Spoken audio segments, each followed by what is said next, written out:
So what's your episode on? So, first of all, the people want to know top who 3 is your favorite porn actress. Oh, that's easy. Sorry. Is it? For me, it is. Top 3. Side note, I never actually paid attention to the porn stars' names. I did because if I found one that I'm like, oh, I like. There's a few pornos I've watched that I was very invested in the story.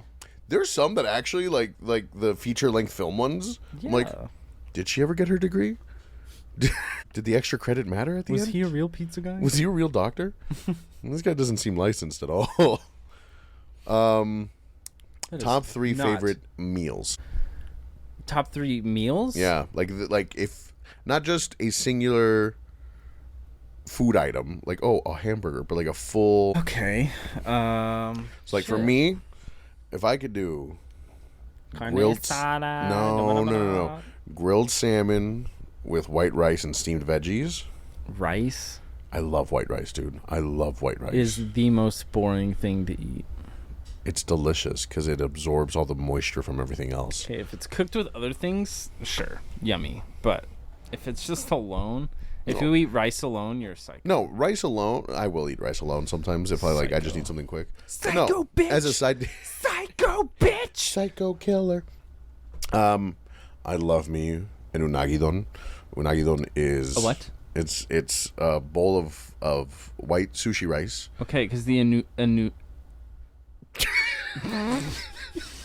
Go ahead. Yeah, go on. The unagi. Unagi don. That's the big fish. That's an eel. On Avatar: The Last Airbender. Yeah, the big snake. Yeah, it's an eel. Yeah. So it's an eel bowl. It's white rice with eel and a teriyaki sauce, and it's so good. I love eel. So that's my go-to. And my third thing, if I could eat, is a chicken carbonara. I've eaten so much food in my life that I'm trying to think of my favorite because I've had some really fucking good food, dude. Code hot dog. Code hot dog. Inside joke. Yeah, you wouldn't know. You weren't there. Fuck. Ass. No, Oh. I don't need ass. Coward. Coward.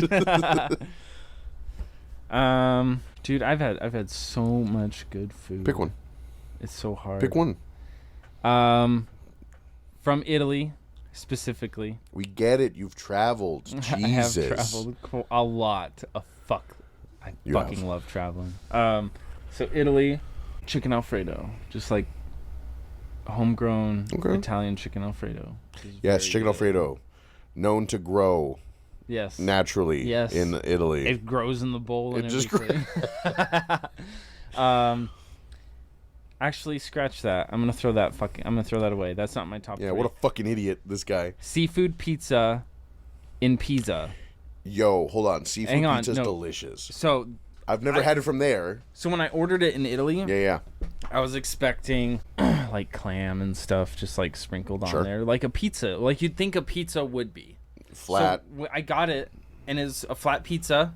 Okay, so far red meeting sauce, expectations. Some cheese, right? Normal pizza, but a mound of lobster tail, crab legs, full oysters, everything just thrown on it. Like they took a seafood dinner and just dumped it out on top of a pizza.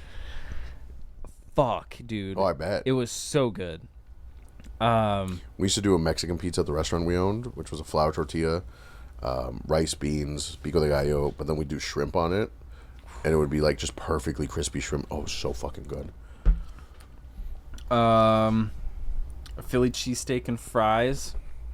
You can't go wrong with a Philly. Not from Philly. No. Best Philly cheesesteak I ever had was actually, I think it was Jersey. My best Philly cheesesteak I've ever had, and I've had them in Philly, I've had them all over the place, is St. Louis, Missouri. Really? Yep. There's a little pub right next to the Cardinal Stadium. Okay. And I had a Is that where the Pope plays? Yeah. That's a good one. No, I was in Missouri for Army stuff, and I went to a Yankee Cardinals game, and I went and I got these Philly cheesesteaks at this place. I can't remember the name of the restaurant. I'd know it. I'd know the restaurant if I was there and I saw it. Yeah. But fuck, dude, that was so good. Number one, I believe in you. there's only ever been like 2 times I've ever cried while eating food. Was one of them the first time you had a glass of water after your dad passed away? Jesus Christ. Yes. No. It's never not funny to me. It'll completely throw you off because it's not like the other two were like semi-elegant and well-traveled. The potato stew from Wheat, Montana made me fucking cry. It was so good. I wasn't high. I wasn't drunk. Nothing. That is... Yeah. Okay. Shout out Wheat, Montana. Side note, since we're talking about favorite meals. Okay. I was so fucking drunk one night. Okay. And I thought I was eating the greatest sandwich on the planet. And then I was notified by a individual I was eating a sponge. Huh. Yeah. Huh. So there's that. There's so many steps to take. I was so fucking drunk. And we walked from the bar. Also, as somebody who's jokingly bitten into a sponge, that's not easy. No, I ate it. I was like halfway through before I was notified. And I was walking with somebody. I walked. So we had a DD. Okay. The DD ended up drinking, and all these people got in the car. I was like, fuck you guys. I'm just going to walk. They're like, it's like 10 miles. I'm like, I don't fucking care. Yeah, because at the time, I lived in the South Hills, and the bar I was at was like right on the cusp of the city limits of the town I was living in. And yeah, I walked all the way home, me and my buddy, because I didn't want to get in the fucking car with the drunk assholes. No. So, granted, I'm pretty sure they got home safe. I saw them the next day and they were fine. They didn't get a DUI or anything, but why? It's not worth the risk. No, I will never get in the vehicle with somebody who's been drinking. Folks, if you're listening to this, please drink responsibly. Please realize that there's people that love you and care about you. And I know in your mind it's just a couple feet, it's just a couple miles, whatever. Life happens so fast. So please get home safely, especially during the holiday season. Please do your best to get home safely. I was a block from home one time, and Uber exists for a reason. I was a block away at my buddy's house, and I was so drunk. Like, I don't drink tequila. Yeah. Because of this night. I was so fucked up, and I threw up. It's whatever. It's no new thing. And I was walking out to the car, and I threw up, and I looked at my car. And I'm like, it's only a block away. And then my buddy's like, dude, I'll just drive you. I'm like, fuck you, you're drunk. Was he drunk? He was drunk, yeah. But I ended up walking, and he drove next to me. And was like yelling at me the whole time. To get in the car? No, to walk faster because he wanted to go to bed. Because, well, my ex, I was with her at the time, and she was out of town for something, and who cares? Yeah, I fucking remember what she was out of town for, but she was so fucking mad at me because it was like a 90s themed party, so I had like my Rugrats shirt on and like purple windbreaker pants from like that our parents used to throw us in. So I was like 90s out. Should make you But she was so mad because she's like, the second I leave fucking town, you get so fucked up. And I'm like, yeah, because I'm celebrating that you're not here. Fuck.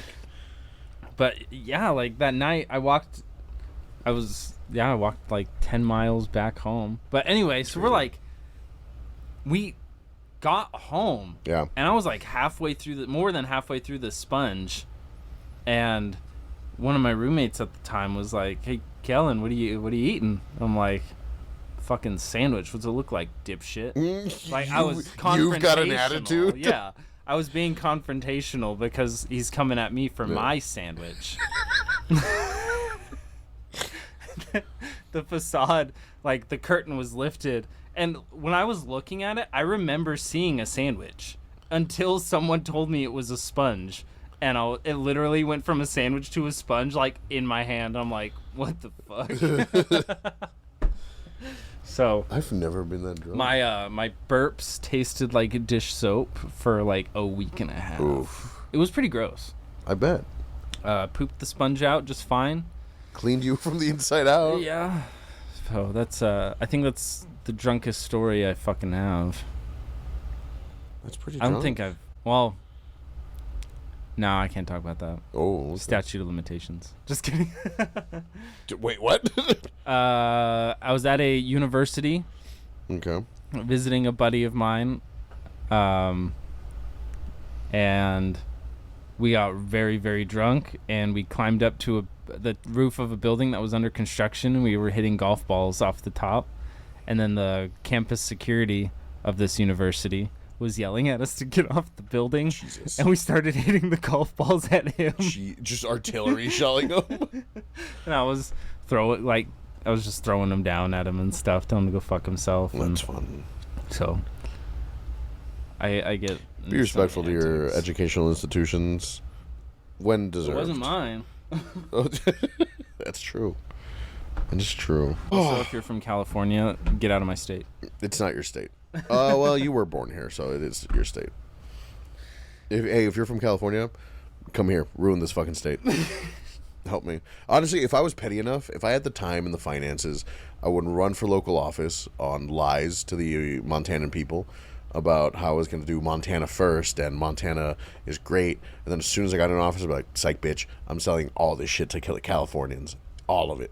Every bit of it. I want to watch everything you love just get squandered away. I want to watch everything you care about. Why? Because here's the thing. I wouldn't have a problem with Montana. Man, I went on a rant the other day on TikTok Live about this. I wouldn't have a problem with Montana if it weren't for two things. One, white people. No. Three things. No, one of them is the elitist mentality. Not yours, because yours was joking-ish. But the elitist mentality that a lot of people have of, like, Montana and a Montana only. And, like, whatever's best for Montana is just to keep it in Montana. It's not realistic, because unfortunately... Watch your fucking step, brother. Like progress has to happen. Like, I get that you don't want Montana to grow. You don't want certain places to grow. But you sound awful Californian. But the reality is that, like, if you want this place to thrive, you have to kind of keep up with the times. And I'm not saying it has to become a giant metropolis by any means, but people have been so adamant against any change that now that change is forcibly happening, everybody's up in arms about it. And good, fuck them. Second thing, I hate this last best place bullshit. You're telling me out of all the places that exist in the world, everything that happens in this little sphere that we have, Montana's the best place? Stop. Hold on before you say anything. And this is from people who've never fucking left the state. If you've left the state... Side note. Best fishing I've ever had was actually in Wyoming. Good. Exactly. And I'm whatever generation Montanan I am. Third or fourth? I think I'm fourth and my son's fifth, or I'm fifth and my son's sixth. One or the other. I can't remember, yeah. But the point being is, like, I get that if you love Montana, that's awesome. I love that for you. I'm not saying anybody should...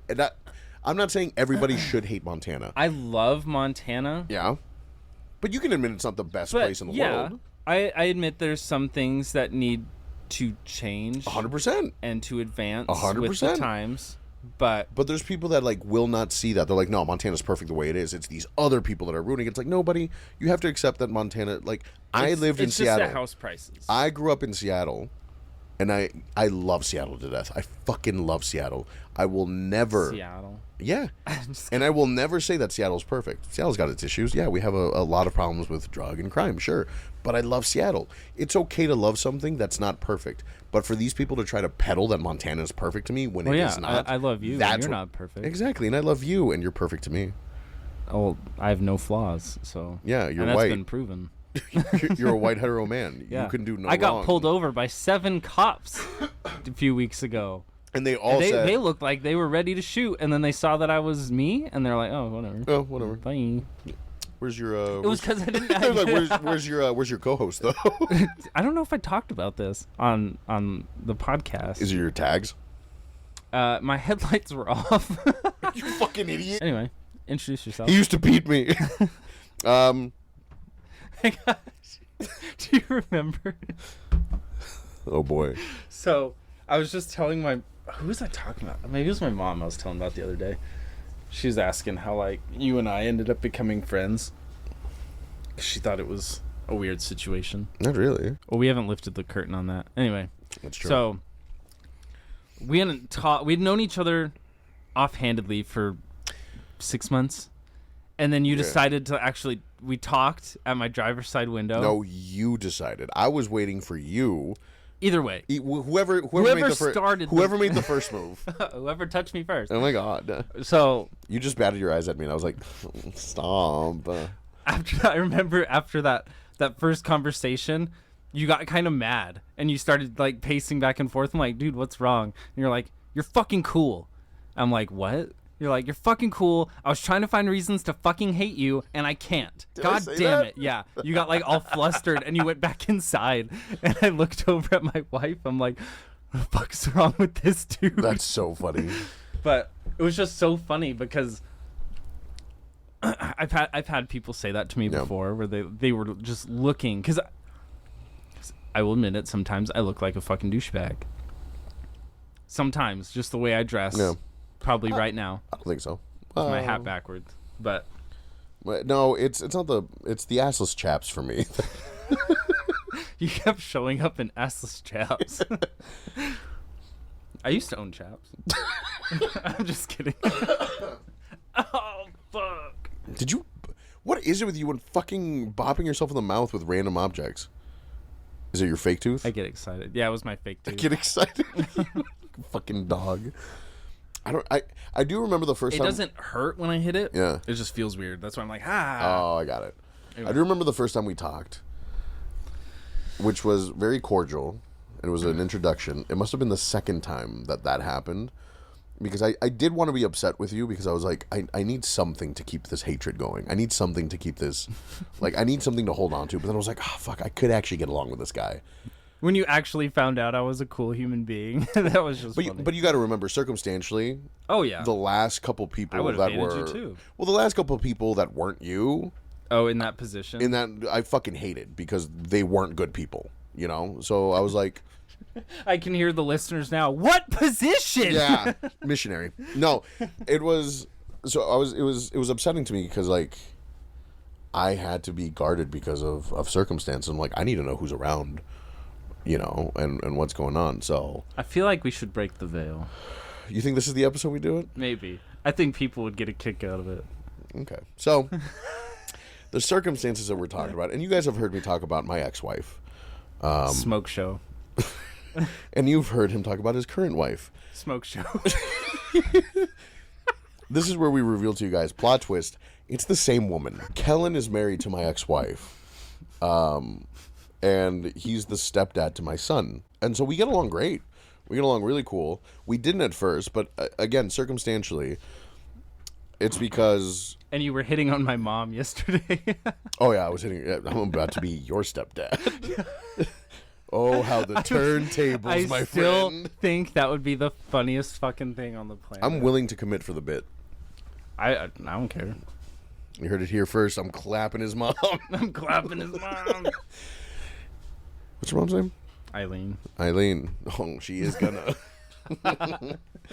Anyway, she's gonna hear this episode. I love you so much, Eileen. I'm so sorry. Yeah, I used to tell her this joke all the time. I'd be like, what do you call a vampire with one leg? Eileen? That's and good. She'd be like, you're so funny. But no, so circumstantially, the guys prior to you in my ex-wife's at that time life, not the dude, that one guy, he was pretty fucking. He's POS. There was two. The one right before me, he was a POS. I don't know who the one right before you was. Bald. B. Yeah. Fuck him. The one before that. A. Yeah. Yeah. Yeah. He was a little tool too. Yeah. Little fucking pussy ass Jody. 10-year-old. Yeah. Yeah. But anyways, but no, you and I hadn't talked. You'd come by to the house to pick up kiddo, and not a fucking word was said between us for the first couple of months. And I understand why. I was just trying to be respectful. 100%. So I wasn't trying to put my foot in the door and be like, I'm the man of the house now. Right. But in my mind, I was like, at the very least, introduce yourself. Like, just let me know what your fucking name is, because we hadn't had any sort of conversation until finally you came to pick up my kiddo by yourself once, and I was like, this is it. This is the moment. I was like, hey man, we haven't really gotten a chance to talk. I'm Jonathan, blah blah blah. We shook hands, we talked, and I was like, okay. Was that the conversation? I'm pretty sure that was the conversation. Like, you're fucking cool. No. That didn't. Oh no, wait. Lacey was in the truck with me when you said that. Because I had the truck at that point. Yeah. I didn't have that so this car was anymore. you came in her car. Yeah. And it was just you by yourself, and you had to pick him up because she couldn't for whatever reason. Yeah, I think she was still at work. That was the RAV? Yes. Okay. Yeah. So that was within that first few months. Yeah. And I was cool with it. You picking up kiddo, obviously I could have been an asshole about it, but I was like, no, this is a good chance for me to talk to him. We talked, exchanged pleasantries, and I walked away from that being like, okay, he doesn't seem like a douchebag. Everybody else, the alert went right off that I fucking hated these people. With you, I was like, okay, he was able to look me in the fucking eye. Well, that's a good start. The freaking B dude, he looked like he looked like a pea. He's a 40-year-old fucking dickhead that still lived with his mom. Fuck that guy. It was a whole thing. But then the second time that you rolled around, you had Lacey, and I think you and I had another conversation. But what made me say that was that you and I started joking and like getting along, and that's why I was like, oh, fuck, I like this guy. We're like feeding off of each other. Yeah, I was like, God damn it, I actually enjoy this guy's company, which is why I started like huffing and puffing. I was like, fuck, you're actually a really cool guy. And I think that melted a lot of the tension, not just between you and I, but even between me and Lacey. Yeah. Everything became a lot smoother from there on out. Plus, it helped that she started going to therapy. I was going to therapy, and yeah, you fucking needed it. Therapy's great. Yeah, therapy's good for I fully believe in therapy, even if like there's nothing quote unquote wrong. Yeah, therapy's just nice to get a subjective point of view on things. Any veterans are listening to this, don't listen to the stigmatism. Go see therapy. Therapy's good for you. It'll be very helpful and beneficial. It might be weird at the beginning. It took me like a year to get used to my therapist, but it pays off. And for any Latinos, because mental health is a big taboo thing. That's another stigma with you guys, too. It is. It's huge. It's like, I remember when my family found out I was on antidepressants, they were like, well, we're going to pray so that you don't need those anymore. And I'm like, bitch, I fucking, this is a chemical imbalance in my brain. Yeah. Like, oh, why didn't I think of that? Like, no, like, I need these to not fucking Kurt Cobain myself, you know? Sorry, like, I'll pray this fucking depression away. Yeah, why don't you pray away my... I was going to say my grandpa's diabetes, but, like, he shouldn't catch a stray for that. That's not his fault. Like, Your fucking grandfather, dude. I'm a huge Yankee fan, and he is a Dodgers fan, and the whole fucking World Series, god damn him. Every time something happened, he'd fucking message me, and I'd have to use Translate.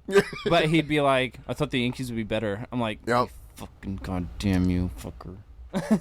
He's a great shit talker. When we go to a game, we got to take him with us. Yeah. Take him. Well, we could do a boys trip. You, me, him, and the kiddos. Yeah, why not? That'd be done. I love that. Samson might be a little too young. I'll wait till he's 3-4. Okay, we'll leave him here. Take him. Cheap tickets. But no, it was... So again, Latinos, please, seek help. Therapy is so cool. It's so great. It's amazing. Therapy is cool. Therapy is fun. But you... just a little theme song. No, you go to therapy and you start talking about like your childhood and shit, like things we grew up with in a Latino household. Dude. And you quickly realize, oh, that's not normal. I was so okay with my childhood. Some stuff had happened that, you know... 09 was a rough year. Was weird. Yeah. But I was telling my therapist, one of my first memories, I bit my mom. We were just talking about this last night, dude. Yeah, my mom was, oh, you're so funny. It's traumatic. That's how I know you're 3 beers in on an empty stomach. Yeah. So I bit my mom. Yeah, hey, don't you talk to your fucking mom that way. Go to your room. I'm practicing to be your stepdad. You believed it for a second? Yeah. So I bit her, and my dad held me down, and my mom put pliers in my mouth, and they were threatening to rip my teeth out. I never bit anybody ever again. And like I was telling my therapist about it, I laugh I was like, yeah. And she's like, Kellen. Don't you fucking hate it when they get soft voiced with you and they're gonna tell you some shit? Well, my therapist does that. If you have a male therapist, leave. He's trying to take advantage of you. So my therapist. I have so many questions. Male therapists, don't even get me started. Okay. So my therapist, she's like, Kellen, you know that's not okay, right? And I stopped laughing. I'm like, what? And that was the first time in my life that I realized, like, some of the stuff my parents did was, like, borderline. Like, hey, yeah, that's not okay. Well, because you start thinking about it. The way that my therapist started asking is like, is that something that you would do to your son? I'm like, no, not in 100. Oh, I see it now. I got it. Yeah, you put it into perspective for me. My bad. You're right. Maybe like a little bop on the mouth. Or something. I'm not against discipline in that regard. Like, there's a very, very clear margin between discipline and abuse. Child abuse is not something we condone, but we do find hilarious. Well, if you've made it this far, folks, hola, buenas tardes. My name is Jonathan, also known as Latinos Against Spooky Shit, and I am here with my bud. Here with Kellen, guys. I'm listening on this one. We got Kellen. He's listening, and we're gonna be talking about. It's funny how we switched roles. Where I'm now doing serial killers in Mexico. Yeah. And changing it up a bit, but we're gonna be talking about Gregorio Goyo Cárdenas Hernández. El Goyo was his nickname, is what they would call him. But his last name was Hernandez. It was. Well, one of his last. That's the one I got. He was a Mexican serial killer that was known as the Tacuba Strangler, Tacuba being a city. Julio Ricardo del Rosa Ramirez. Is that from Sweet Life of Zack and Cody? Yeah. That's so funny. So, he's a serial killer. Mm-hmm. How many, I'm sure you'll get to it, but how many victims did he end up having? He had 6 that I have. I was wrong, by the way. 4. I think, 3 is what constitutes a serial killer? 3 constitutes a serial killer, so he's right over the edge there. But he was the first widely publicized serial killer in Mexico, and he became a national sensation, which is different than La Mata Viejitas, whereas that one was kind of kept hush-hush, and that one was kind of buried. Yeah, this one was one that kind of got, I don't want to say idolized or romanticized, but he got glorified a little bit. Was it like Ted Bundy, where all the girls were like, oh my God, have my baby? No, and you'll see why. Okay. Is he ugly? No. He was charming for that time. He was homish. He had a homely look to him. But this story takes us to 1942. Fucking A. 1942 in Mexico City's Tacuba neighborhood. Oh, yeah, I forgot. They didn't participate in the World War. Or the World Series. Or the World Cup. At the time? No, I don't know. I'm just saying shit with world in it. Oh, I thought that. I was like, Mexico's in the World Cup. Oh, we were in the World Cup, yeah. But I don't know if you guys ever win, but we won. Not that year. I don't think so. I don't think the U.S. men's have ever won. I know U.S. women's has. Is that the? Tread carefully. I'm just kidding. Oh my God! What's the soccer league called? You have the NFL, the MLB, and the FIFA. So it's like FIFA. I think the World Cup is just the World Cup. It's like the Olympics because it only happens every. Oh, I didn't know there was like a woman version of it. Yeah. Okay. All right. All that. But yeah, Gregorio is not just a killer, but he kind of turned into a local celebrity and an inmate turned lawyer. What? Yeah. Yeah, he went ahead and he ended up getting a law degree. That's kind of this guy's whole thing. While he was incarcerated? Or? While he was incarcerated. Okay. Yeah. But before he became a serial killer, he had a really complex and troubled upbringing, as a lot of serial killers do. So we're going to take a look at what shaped him into the man that he would become as one of the first widely recognized serial killers in Mexico. So he was born in Mexico City, 1915. That's the one that's constantly sinking, right? Yeah, because it's a geographically speaking. Yeah, it's built on like a swamp, right? A lake. Yeah. Yeah, it's Tenochtitlan, which was originally what the capital of Mexico was. Tenochtitlan? Tenochtitlan. No, you're going to say this one. Tenochtitlan. Tenochtitlan. There you go, Tenochtitlan. Yeah, go fuck yourself. That was very good, actually. I speak Spanish. You. Hola, hola, hola, Dora the Explorer. His family originally from Veracruz, but they moved to the capital city when he was very young. So from a young age, Gregorio showed a lot of signs of abnormal behavior. So again, this is where it starts at a year the age. It's the McDonald triad. Yeah, the trifecta. Triad. He showed signs of cruelty to animals, common indicator.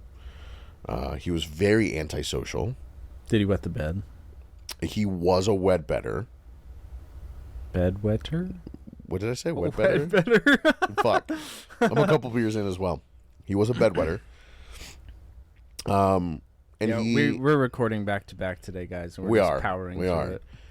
And again, we talked about previously how head trauma or brain injuries or any sort of that thing is also a big indicator. Yeah. He had encephalitis. Encephalitis is a infection that causes brain swelling. Oh.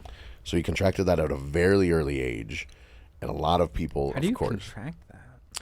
I'm not sure. It's like, is it one of those things that the dentist warns you about? Like, hey, brush your fucking teeth, guy.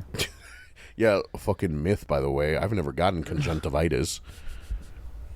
Conjunctivitis? What? Isn't that pink eye? I don't know.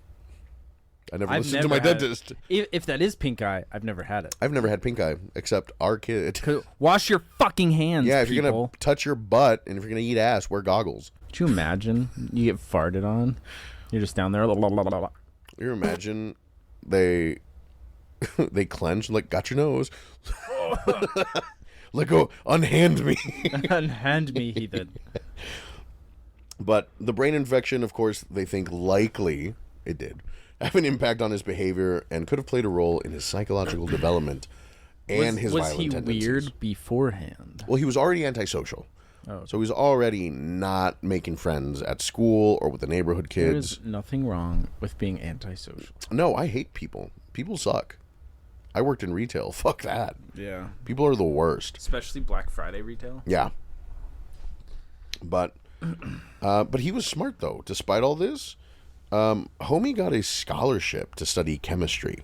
Oh, shit. Like, despite the brain swelling and his tendencies and his anti-behavior, like, he won a scholarship to go to the Universidad Nacional Autónoma de México, UNAM, which was one of Mexico's most prestigious universities. And his background would later come into play and kind of help him with his crimes and everything. So, I'm sorry, you said help him with his crimes? With his crimes. Yeah. So, I mean, obviously he's a smart individual. Did he ever take an IQ test? I don't think he did. So he did not do an IQ test. But he was, I mean, smart enough to get into one of the most prestigious universities in Mexico. So yeah, he did well. Become a lawyer. And become a lawyer later on. Yeah. So he ended up getting married. So he ended up getting married to Sabina Lara Gonzalez around 1932. So he was young when he got married. Their marriage, however, was very short-lived. Sabina reportedly spread rumors that Cárdenas had a bedwetting problem, which humiliated him. Not a rumor. Which was not a rumor at all. He was. And that contributed to his disrespect for women. His insecurities about his sexual health and his sexual prowess kind of stopped him from forming any lasting relationships. And that is what drove him to really have a negative outlook on women. He was like he was an incel. First Mexican incel. He was.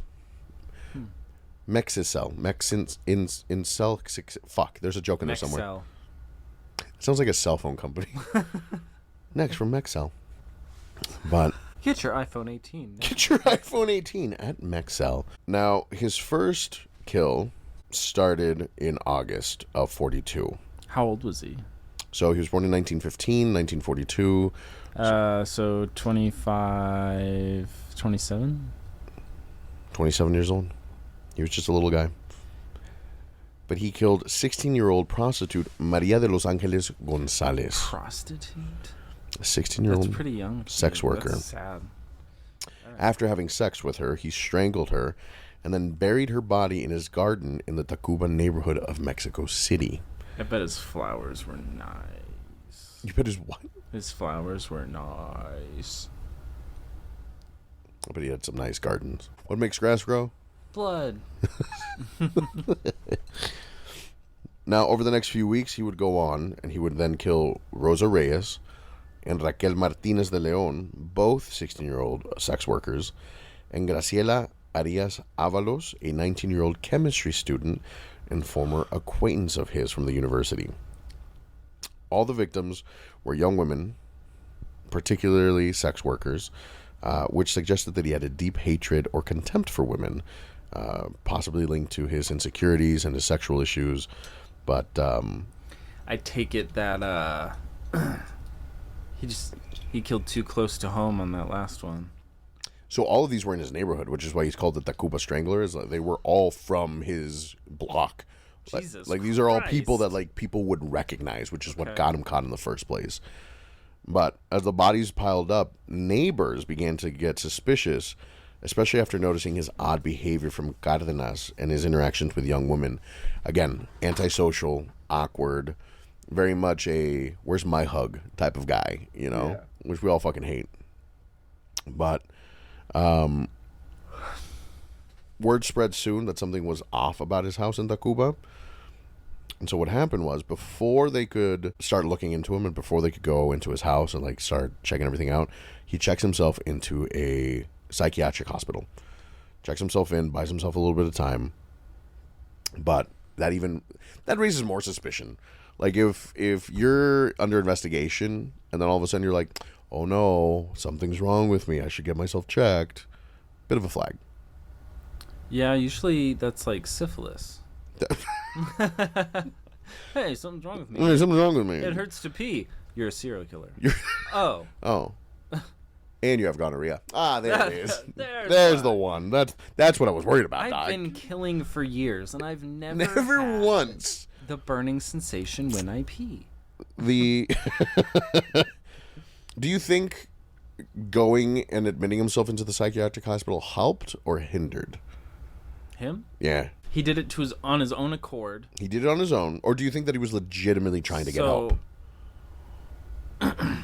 He put himself in there on his own. Was it because he was killing people?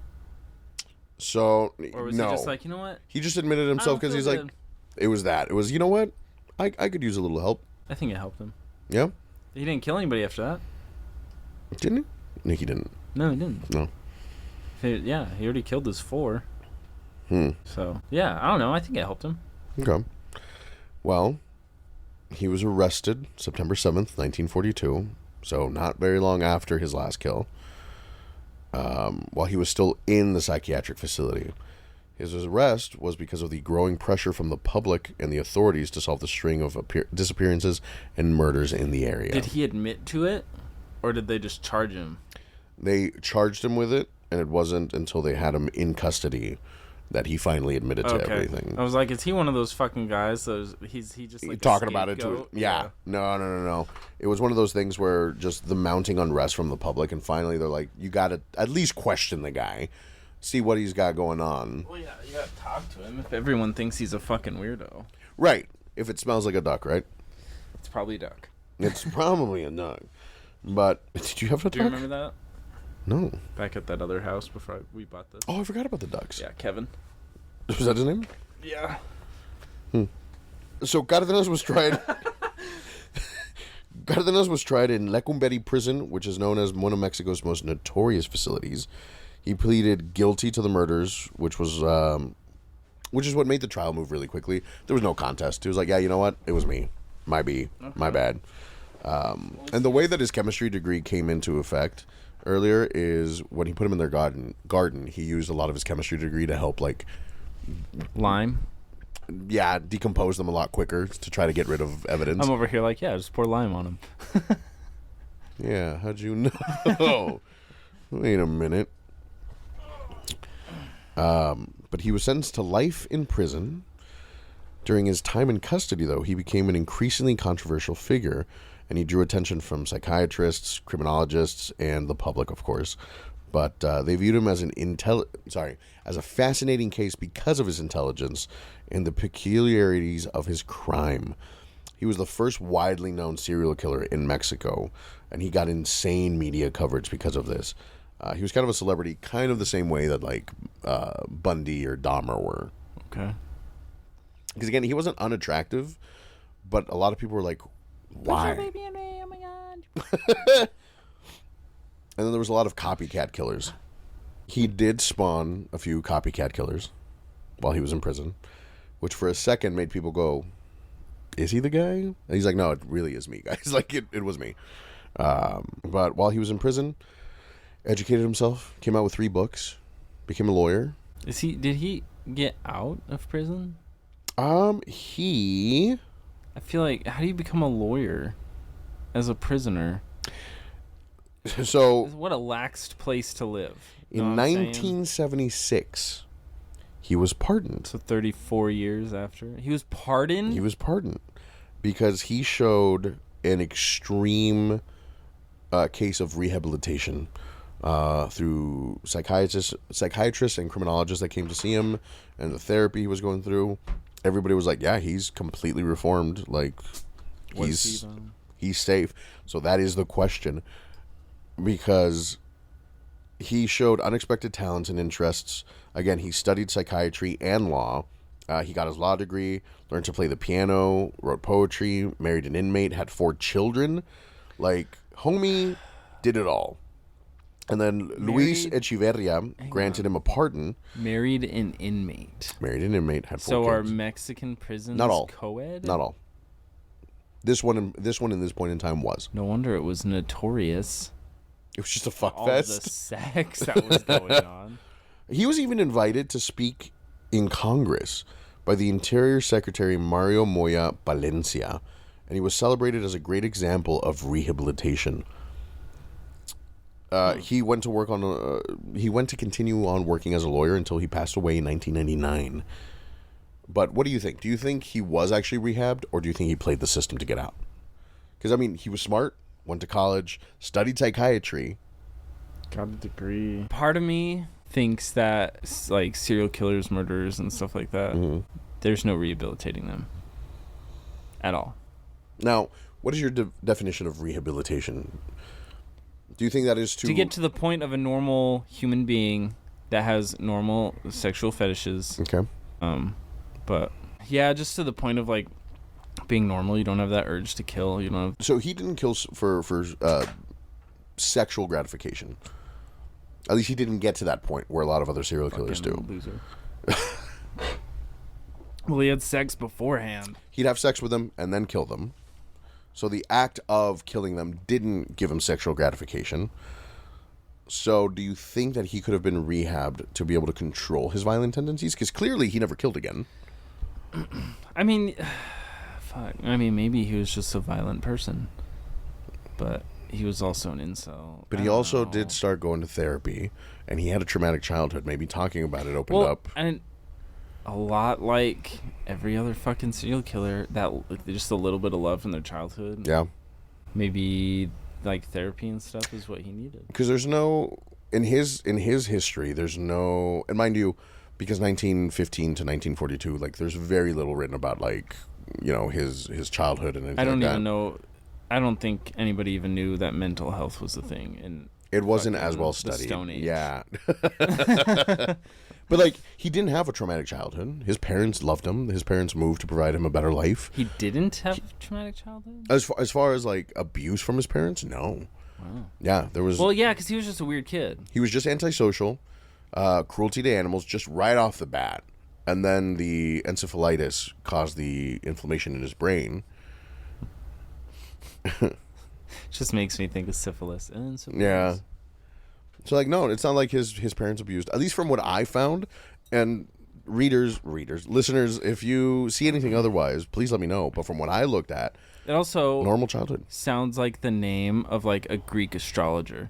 And then encephalitis found Saturn in the night sky. Encephalitis said, "He who smelt it dealt it." He who denied it supplied it. Encephalitis, 1423. That's funny. No, he prompted a lot of movies after his release and everything because people are like, oh shit, like a fully rehabbed serial killer, never heard of before, never seen before. And I don't think we've seen that since. I don't think we've heard ever of a serial killer being rehabbed and released, especially. That's fucking crazy. Yeah, unless and the Menendez brothers through a get released. presidential pardon, no less, though. So, side note, 6 inches. Sorry, the Menendez brothers are looking at getting out of prison this year, right? How do you feel about that? I don't know anything about them. I don't have an opinion because I don't know what they did. They killed their parents. Don't tell me. It's gonna be an episode. It is gonna be an episode, but I want to talk about this real quick. They killed their parents. Okay, give me just vague. Yeah, they killed their parents with shotguns, very brutally, and then claimed that their parents abused them. Ooh. After the fact. But they have a bunch of recordings from their therapist of them talking about how, oh yeah, we just killed mom because we didn't think that she'd be able to handle being away from dad. I don't think they should be released. That's what I think. Yeah. Like, I don't know. Part of me is like, oh yeah, they just with what little I know based on that, yeah, no, they shouldn't get released at all, dude. Yeah, I don't know. We'll talk about it at some point, but yeah, because there is evidence of some childhood abuse, but I don't know. We'll get into it. Well, part of me wants to believe that they were abused and they're not animals. But sure, they could be. But you never know. Yeah. So can't wait to get into that one. But listeners, let me know. What do you think? Do you think it was smart? Clearly, man led a full life, psychiatry degree, law degree. Do you think he should have been pardoned? Why or why not? Let us know. But folks, thanks so much for listening. We appreciate y'all. The best fucking thing on the planet would be to become president, get to the end, and then pardon like one of the worst serial killers that's still alive. Why would that be? Because just cause problems for the next bit. guy. Yeah, just the bit. Just for the bit. They're like, yeah, whatever. Hey, by the way, have fun with that one. What does that mean? What do you mean? Just have fun with that one. Damn. And I will now make Ed Kemper my Secretary of State. Yeah, honestly, God, what a cacistocracy we have right now. Just what a what? Cacistocracy? Where you fill essentially cabinet positions with the worst, most like the worst underqualified civilians possible. Like Dr. Oz. When you lie on your resume, but you still get the job. Honestly, though, shit. God. So next for Supreme Court, Judge Judy. I will never talk politics because I don't. It's like being an atheist. I'm like an atheist to politics. I don't believe in politics. Which is wild because unlike your God, politics are real. So anyways, folks, thank you so much for hanging out here. Thank you. Stay spooky, and we'll catch you on the next one. Yep. Stay spooky, friends. Bye. Fuck yourselves.